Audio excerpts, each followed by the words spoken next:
3 days ago, Swannanoa started smelling like death. The next day, we started seeing little white markers everywhere along the river in the mud.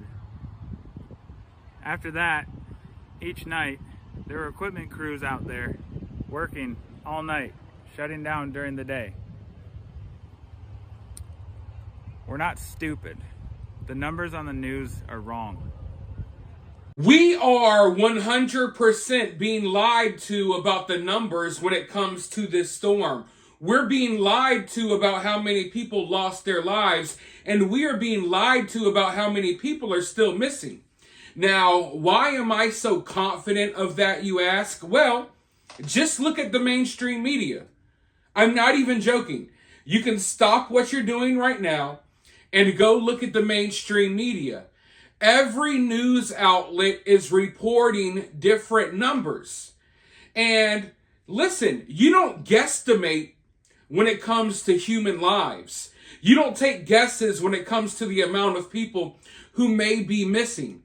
So these mainstream media outlets are all reporting different numbers.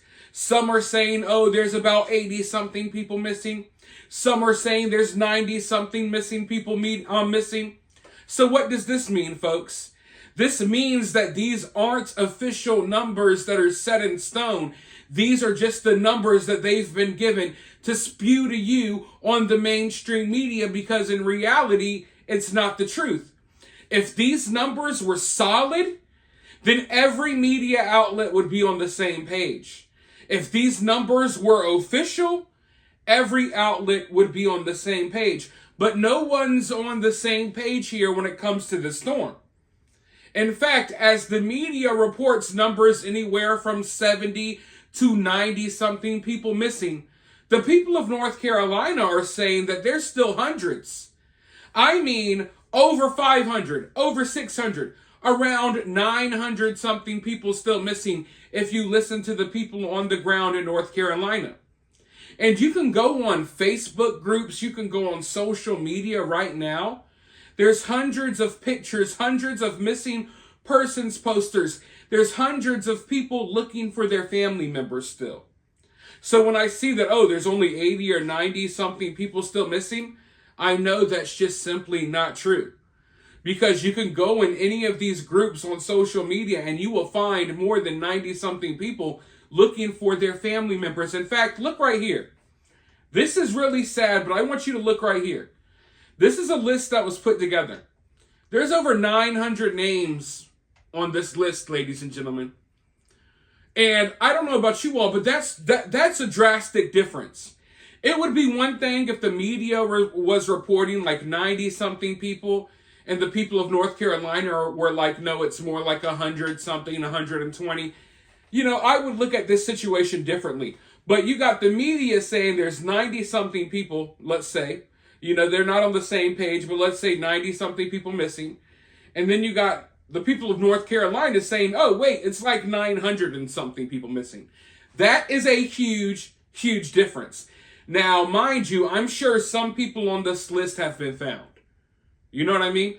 I'm sure over the days, some people on this list have been found, but not 800 and something people have been found. So I really want to know what the real numbers are. And I don't think we ever will get the real numbers, but if we do, it won't be until after the election. But I was told this one story yesterday that really shook me to my core. I was literally supposed to sit down and make videos yesterday, but after hearing this, I was like, I'm done. I'm done for the day. Apparently, from what I'm being told, they found a man who was almost completely submerged in mud. Head sticking out the mud, a little bit of the top of his body, but he couldn't move. He was still alive. And when they found him, he told the rescuers to just let him die. Because, you see, his family was buried under the mud as well, and he claims that they were scratching and clawing at his legs under the mud, and he could feel it, and there was nothing he could do about it. And that right there, like, literally just ruined my entire day. I mean, think about it. You're submerged in mud. You can't move, right? Your head's kind of above ground. And, as a man, as a father, you feel like it's your job to protect your family. Meanwhile, his family is buried in the mud, some of the family members beneath him, and they're pulling at his legs, clawing at his legs, and there was nothing he could do. And he said that he's been crying ever since the scratching and pulling stopped, because he knew that meant that his family was no longer with him. Now that right there, one of the most horrifying things I've ever heard in my life. It threw me off to the point that I was like, no, I'm not even going to sit down and record anymore. That's how much it threw me off. And even talking about it right now really throws me off. That's some wild stuff. It's like one of the scariest things I could ever imagine happening. But I want to go ahead and roll this clip really quickly, and then I'll be right back with more thoughts. I am seeing so many videos about thousands of people still missing in North Carolina. And not just thousands of people missing, them finding some of these people in the most undescribable ways possible, hanging out of trees, still in the mud, whole families of people in one house just gone. And how in the actual fuck is this not on the news at all? Because this is something that, many people that are helping in North Carolina and survivors in North Carolina are saying.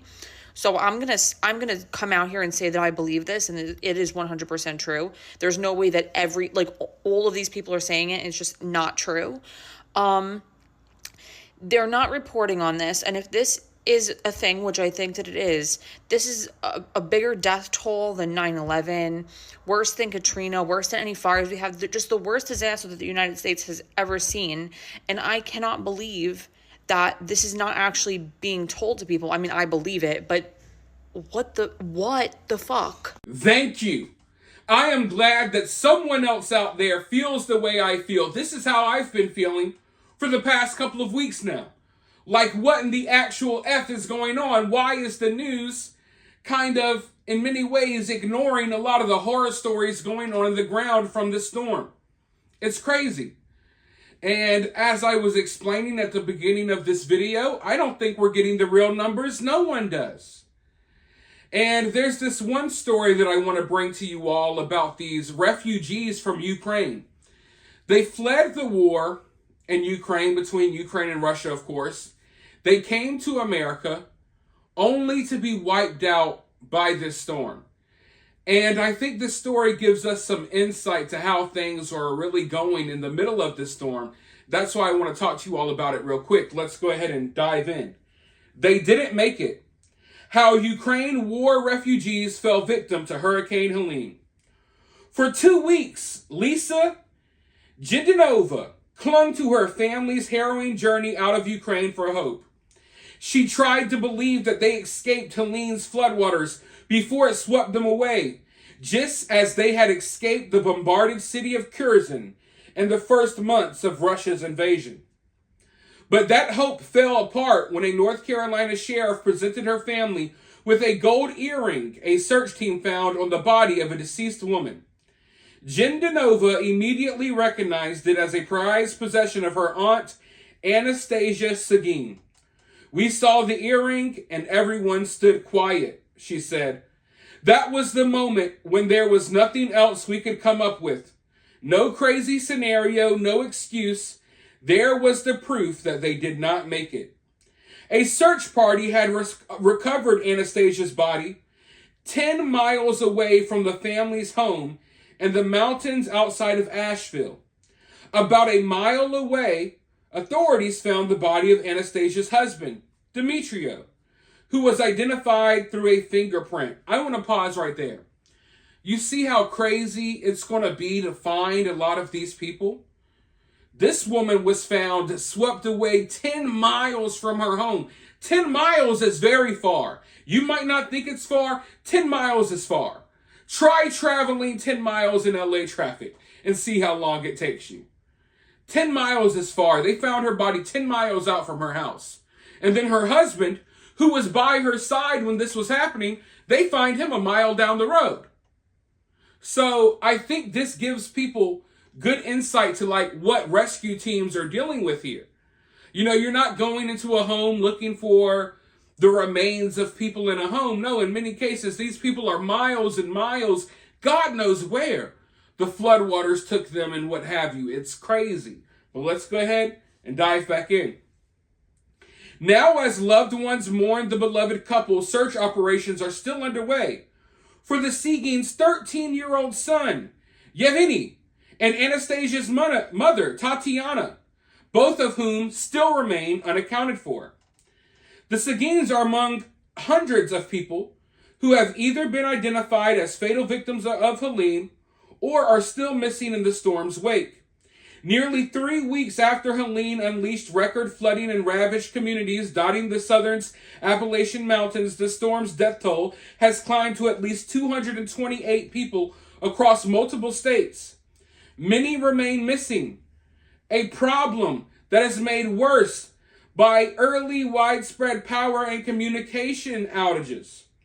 In North Carolina, at least 81 people are still unaccounted for as of Tuesday, said Governor Roy Cooper, adding that the number is not a definitive count and he expects it to fluctuate as more reports are filed and other cases are resolved. Now right there, 81 people. 81 people. I just saw on the news earlier that it was 93 people.